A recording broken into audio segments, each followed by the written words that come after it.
আসসালামু আলাইকুম ওয়া রাহমাতুল্লাহি ওয়া বারাকাতুহু। স্বপ্নে কোনো মহিলা কোনো কিশোরকে দেখলে কি ব্যাখ্যা?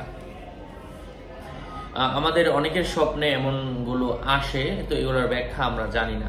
তো এই ব্যাখ্যাগুলো নিয়ে আজকে আমরা এই ভিডিওতে আলোচনা করব। আলোচনা বুঝতে সাথেই থাকবেন। যারা এখনো চ্যানেলটি সাবস্ক্রাইব করেননি, সাবস্ক্রাইব করতে ভুলবেন না। কথা দীর্ঘায়িত না করে মূল আলোচনা শুরু করছি। মহিলা যদি কোনো কিশোরকে দেখে, মহিলার ব্যাখ্যা তো বুঝেন, বড় হয়ে গেছে অথবা বিবাহিতা। কোনো কিশোর বলতে ছোট ছেলে, নাবালক অথবা বালক, ছোট।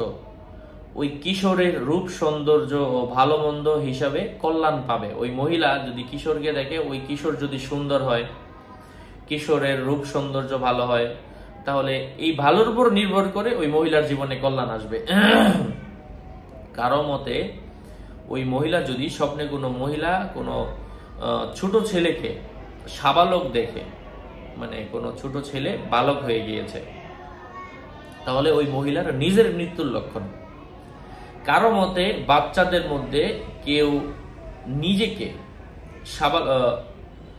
কারো মতে ছোট ছেলেকে সাবালক পুরুষ দেখা, এটা তো বললাম। কারো মতে বাচ্চাদের মধ্যে কেউ নিজেকে সাবালক এবং পুরুষের অন্তর্ভুক্ত দেখলে তার শক্তি, সামর্থ্য ও পরস্পর সহযোগিতা লাভ করবে। এমনও হতে পারে যদি কেউ স্বপ্নে দেখে তার একটি পুত্র সন্তান হয়েছে অথচ তার স্ত্রী গর্ভবতী, তবে তার স্ত্রী মেয়ে সন্তান প্রসব করবে। এমনও হতে পারে যদি স্বপ্নে দেখে একটি মেয়ে সন্তান হয়েছে তবে তার পুত্র সন্তান হবে।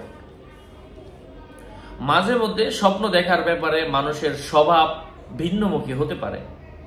সুতরাং যদি কেউ স্বপ্নে দেখে তার ছেলে সন্তান হয়েছে, বাস্তবে তাই হতে পারে। মেয়ে সন্তান হতে দেখলে বাস্তবে তাই হতে পারে। সুতরাং মানুষকে জিজ্ঞাসাবাদ করলে এবং মানুষের স্বভাব অনুসন্ধান করলে এই সততার সন্ধান মিলবে। আল্লাহ পাক বুঝার তৌফিক দান করেন। আরো আপডেট পেতে সাথেই থাকবেন। আপনাদের মঙ্গল এবং দীর্ঘায়ু কামনা করে এখানে শেষ করছি। দেখা হবে অন্য কোনো ভিডিওতে। আগামী ভিডিও পেতে চাইলে অবশ্যই চ্যানেলটি সাবস্ক্রাইব করবেন। স্বপ্নের ব্যাখ্যার বই যারা সংগ্রহ করতে চাচ্ছিলেন অবশ্যই যোগাযোগ করে নিয়ে নেবেন। 01908183699, এটা আমার নাম্বার। ভেরিফাইড চ্যানেলের কভার ফটোতে আমার নাম্বার দেওয়া আছে। যাদের প্রয়োজন বই নিয়ে নেবেন। আসসালামু আলাইকুম।